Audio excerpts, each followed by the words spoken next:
Hello everyone, welcome back to my reading channel. Today we are doing what I read in May and what I went to read in June.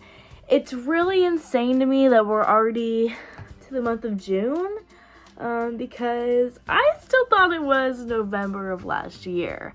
Also, this is a new LaCroix flavor. I've never tried it before. It's not new, it's just new to me. Like, I've never had it. So, hang on. I think that might be my new favorite LaCroix flavor. So, that's fun. Now we know. Anyway, I was kind of busy this month because I'm always more busy in the summer. It's just how my life goes. So great. But I'm always super excited to read in the summer because it's hot out and it's like the summer vibes. But I never have time. But I did end up reading 9 books this month, which is really good. Still proud of myself. Even though 3 of those were very tiny books, 4 actually, I'm still proud of myself.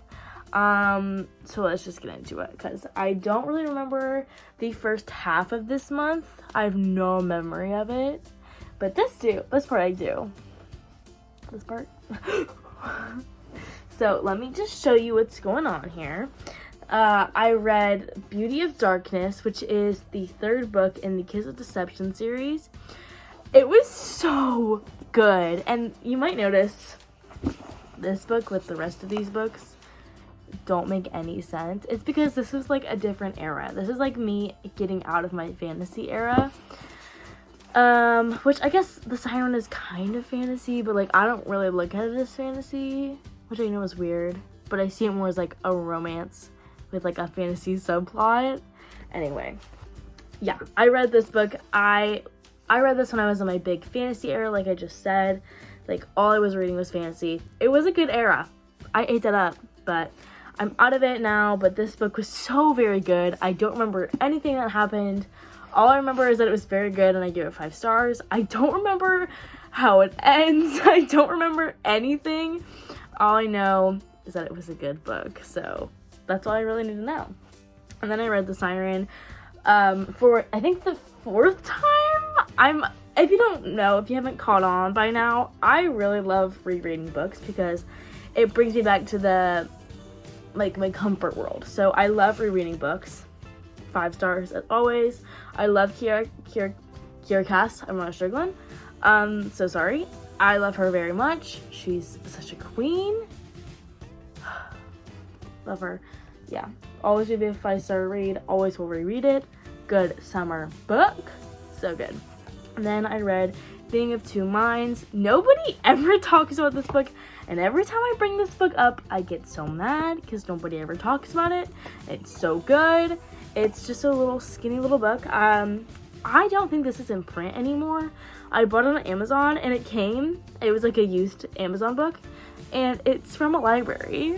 So I don't know what library, but it just kind of showed up and you could tell it was from a library. And I was like, but very good. Always 5 stars. Again, one of the books I reread every single year. I just have to. And then we get into my fantasy romance book era, which this stack of books is so gorgeous. They're all like matching. Summer of Broken Rules, easy 5 stars. Easiest 5 stars I've ever given. And sorry, I'm just realizing that all of these books are going to be 5 stars. It was a great reading month. This so good. The Taylor Swift references, which I'm a humongous Swiftie, so I appreciated them. And I just found out that she's coming out with a new book soon. I'm gonna scream, I'm so excited. So very good. The summer vibes, the romance, the whole thing. It's just really good. 5 stars, always and forever. I can tell that's gonna be a book I'm gonna reread during the summer every single year, because it's just, oh.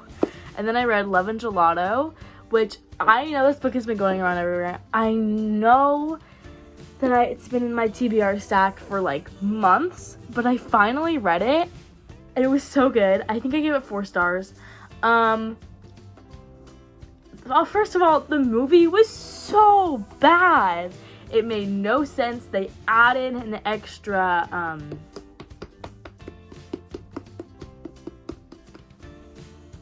love interest. Why could I not think of that? For no reason.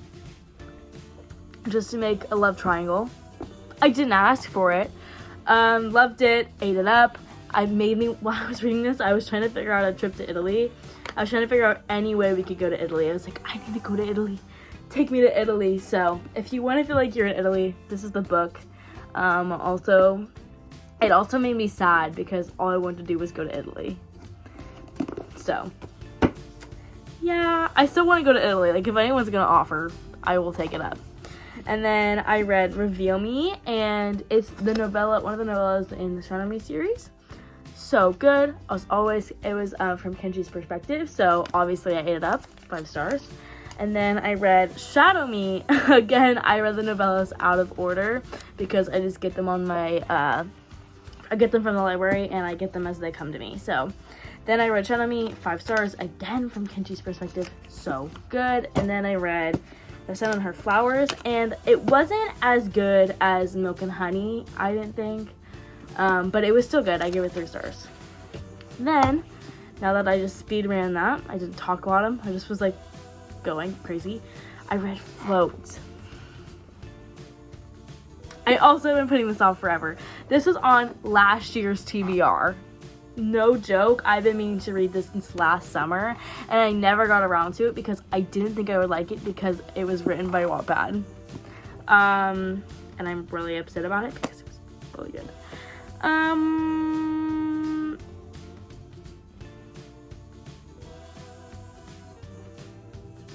That's what happened. I blanked on what this book is about, and I just finished this book. Like, I didn't finish it that far, like that long ago. But I literally forgot what happened, but it's so good.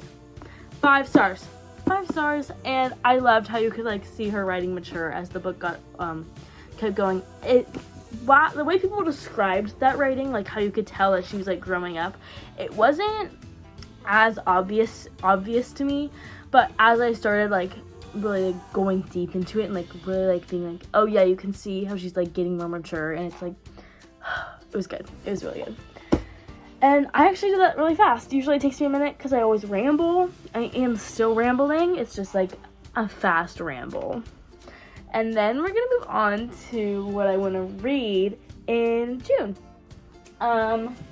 Which actually, there's 11 books in the stack. I'm aware I'm not gonna read any of these.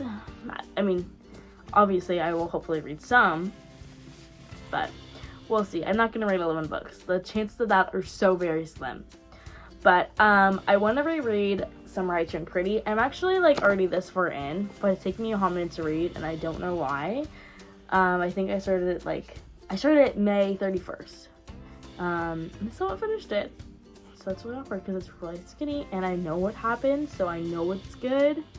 I actually am only on page 95. Ah! Okay, I need to like focus up. Yeah, so I want to reread this whole series, which if you've read this before, you know it's very, very sad.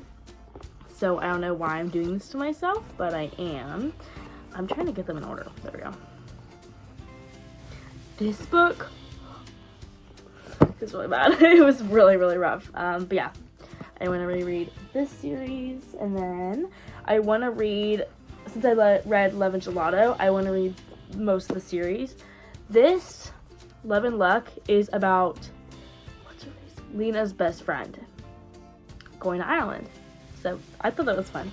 And then I want to read Love and Olives, which is from Greece, and it has, I don't think it has any connection to Love and Gelato and Love and Luck, because like they're connected because they're like friends, but these ones aren't connected. They're just like same vibe, I think.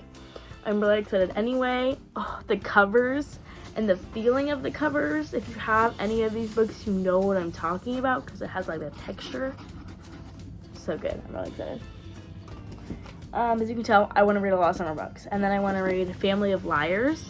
I read, if you remember, We Were Liars in, when was that? April, I think. And I loved it. I thought it was good, so I want to read this one. This is the prequel, so I'm very excited.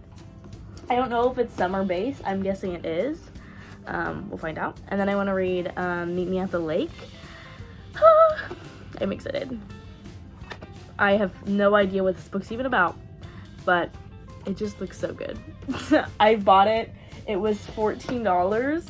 It was on sale. It's usually $18. So I bought a book that was super expensive, and I don't even know what it's about, but that's how I go. And then I want to read The Words We Keep. I think this was on my TBR either last month or the month before that. I actually really have to read this because it sounds so good and so sad.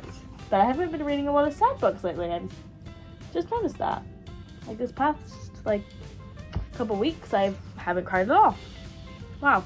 Then I want to read The Cheerleaders. It's a horror thriller book. Kind of out of pocket with the stack, but you just gotta trust me here. And then I want to read The Ives, which also is the same like vibe as The Cheerleaders. I know for sure this was on last month's TBR. I didn't even pick it up. I forgot that I said I would read it. I also forgot. Sorry, I'm going crazy. I totally forgot that I said I was gonna reread Cruel Prince this month. As you can see, it's not on the TBR. So that's awkward. Maybe next month. And then I read, nope. Then I want to read Icebreaker. One of my friends borrowed this and she told me how good it was, and that really made me want to read it. Like really bad. So that's the plan. I'm gonna read it.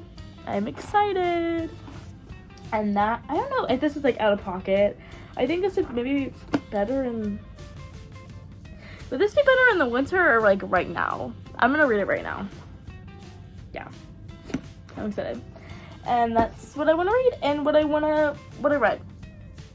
I'm going crazy, so sorry. This is really good. What? I get this like big thing from Costco, and it's grapefruit, lemon, and lime. But I've never had the lime one, and I was really scared. It's good.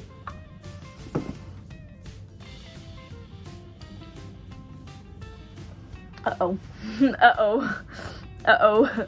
Uh-oh. It's like one of the mom reflexes I just did.